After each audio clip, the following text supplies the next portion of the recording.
আমি আপনাকে বিয়ে করতে পারবো না। বিয়েটা কি ছেলে খেলা নাকি যে যখন যাকে খুশি বিয়ে করব, আর ইচ্ছা হলো না ছেড়ে দিব? ব্যাস, অনেক হয়েছে তোমার বড় বড় লেকচার। আমি পিচ্চি মেয়ের কাছে কোনো লেকচার শুনতে চাই না। আমি বর্ণ চৌধুরী। আমি কারো কথা শুনি না। আমি যা চাই তাই পাই, আর না পেলে তার জোর করে ছিনিয়ে নিই। তোমায় তো বিয়ে করতেই হবে জান। আমি মরে গেলেও আপনার মতো গ্যাংস্টারকে বিয়ে করব না, যে কিনা আমার চোখের সামনে একটা মানুষকে মেরে ফেললো। আমি তাকে বিয়ে করব না, এর থেকে আমার মরণ ভালো। সুইটহার্ট, বেশি কথা না বলে এই ব্যাপারে সাইন করে দাও। আর যদি না করো তার ব্যবস্থাও আমার কাছে আছে। আমি সাইন করব না। আপনি যা ইচ্ছা করতে পারেন। আমি আপনাকে ভালো জানতাম। আপনি আমার বাবার বন্ধুর ছেলে, তাই আমি আপনাকে ভাইয়া বলে ডাকতাম। আর আপনি কি করলেন? আমার বিশ্বাসের এই মূল্য দিলেন? আমি আপনাকে দেখে নেব। ছি।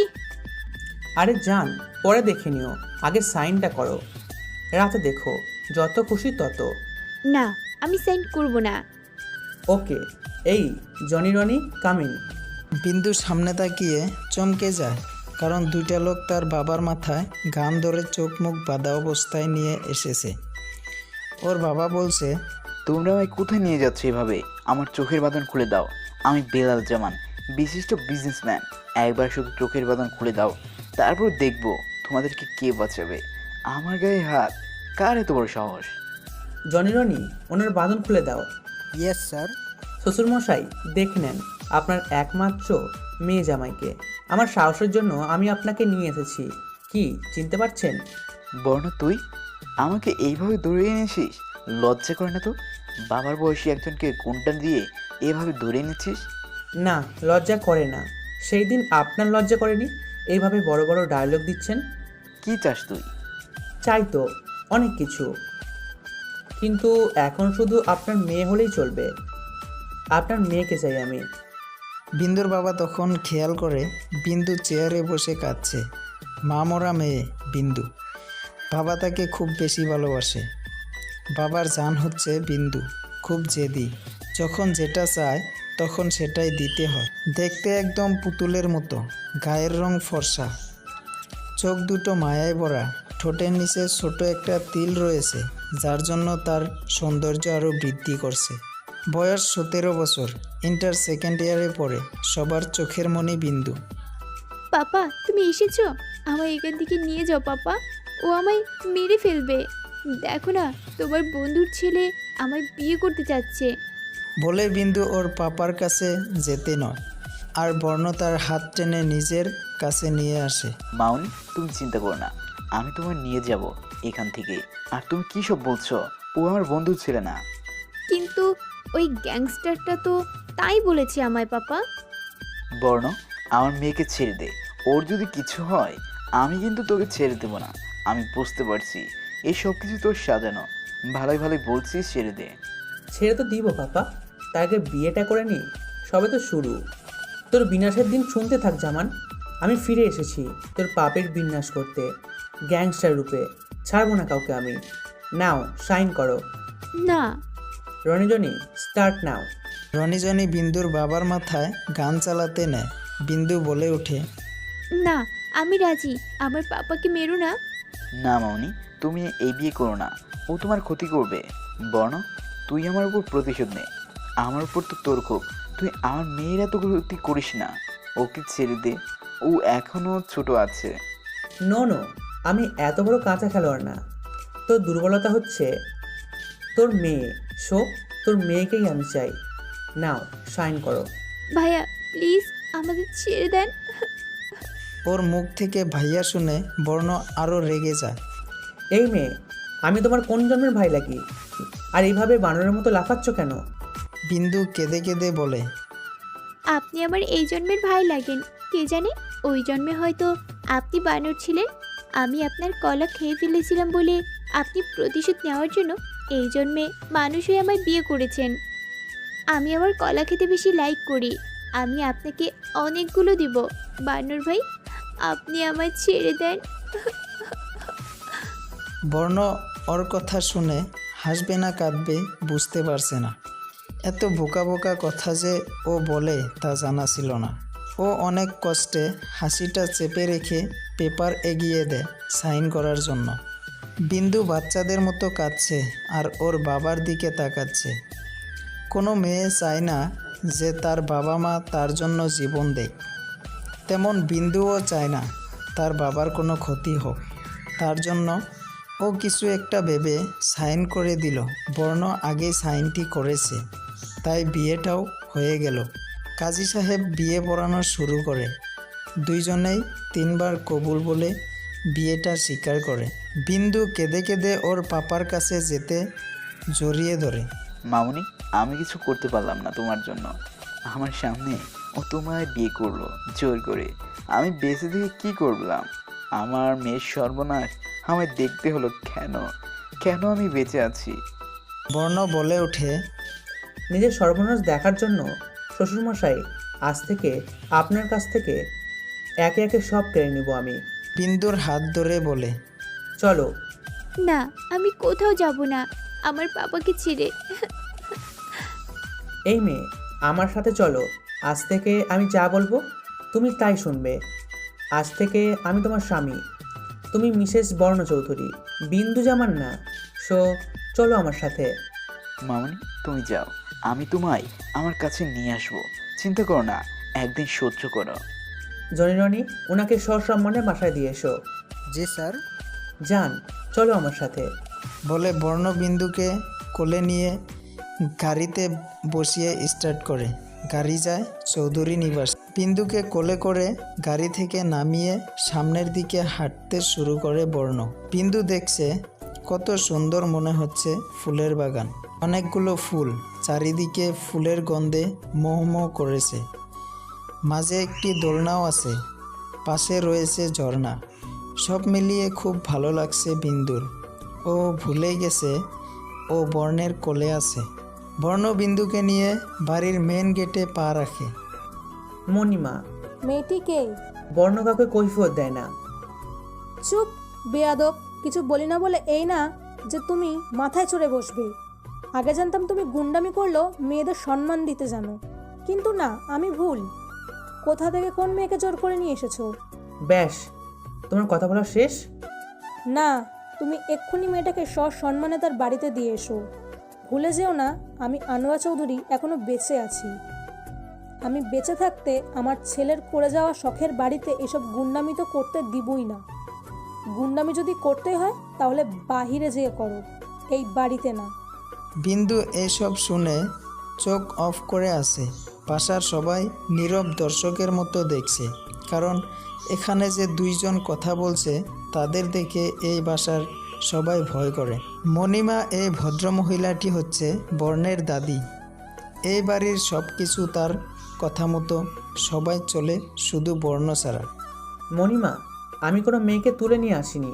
ও হচ্ছে এই বাড়ির বউ, তোমার নাত বউ। বরণ করে ঘরে নেওয়ার ব্যবস্থা করো। ডাকো সবাইকে, বর্ণ বউ নিয়ে এসেছে তো।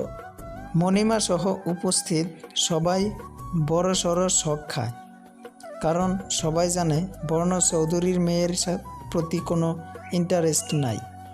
হঠাৎ আজকে একটা মেয়ে কোলে করে নিয়ে এসে বলছে ওর বউ। এটা কেউ বিশ্বাস করতে পারছে না। এই বাড়ির বউ মানে? রাস্তা থেকে যাকে তাকে তুলে নিয়ে এসে বলবি এই বাড়ির বউ? বরণ করে ঘরে তোলো? তা তো হবে না। যেখান থেকে এই মেয়েকে নিয়ে এসেছিস আবার সেখানে রেখে আয়। আমি যাকে তাকে এই বাড়ির বউ করে নিয়ে আসিনি মণিমা। আমি বেলাল জামানের মেয়ে বিন্দু জামানকে বিয়ে করে নিয়ে এসেছি। তুমি বরণ করে ঘরে নিবা না নিবা না তা তোমার ব্যাপার, আমার না। আমি প্রতিশোধ চাই, কঠিন প্রতিশোধ। বলে বিন্দুকে উপরে নিজের রুমে নিয়ে যায় বর্ণ। এদিকে আনোয়ারা চৌধুরী ভাবছে, বর্ণ এই মেয়েকে বিয়ে করেছে প্রতিশোধ নিতে, কিন্তু বিন্দুর তো এতে কোনো দোষ নেই। তাহলে ওকে শাস্তি দেওয়া ঠিক হবে? দেখি যদি বর্ণকে বুঝতে পারি কি না মেয়েটাকে ছেড়ে দিতে। এদিকে বর্ণ বিন্দুকে রুমে নিয়ে এসে খুব জোরে বেডে ফেলে দেয়। একটা মানুষের উপর সবচেয়ে বেশি ঘৃণা করলে তাকে এইভাবে ছুঁড়ে ফেলে দেওয়া যায়। আহ, আউচ! এভাবে কেউ ফেলে দেয়? ও মা গো, আমার হাড়গোড় সব ভেঙে গেল গো। রাক্ষস উগন্ডা জলহস্তি লাগে না আমার। লাগবে জান, আরও বেশি করে লাগবে। সবে তো শুরু। নিজেকে তৈরি করে নাও আমার প্রতিশোধে আগুন সহ্য করার জন্য। আমি নিজে যে আগুনে জ্বলেছি, তোমাকেও সেই একই আগুনে জ্বলতে হবে। I promise. বিন্দু বুঝতে পারছে না বর্ণ কিসের প্রতিশোধের কথা বলছে। ও তো কিছু করেনি, তাহলে এমন করছে কেন বর্ণ?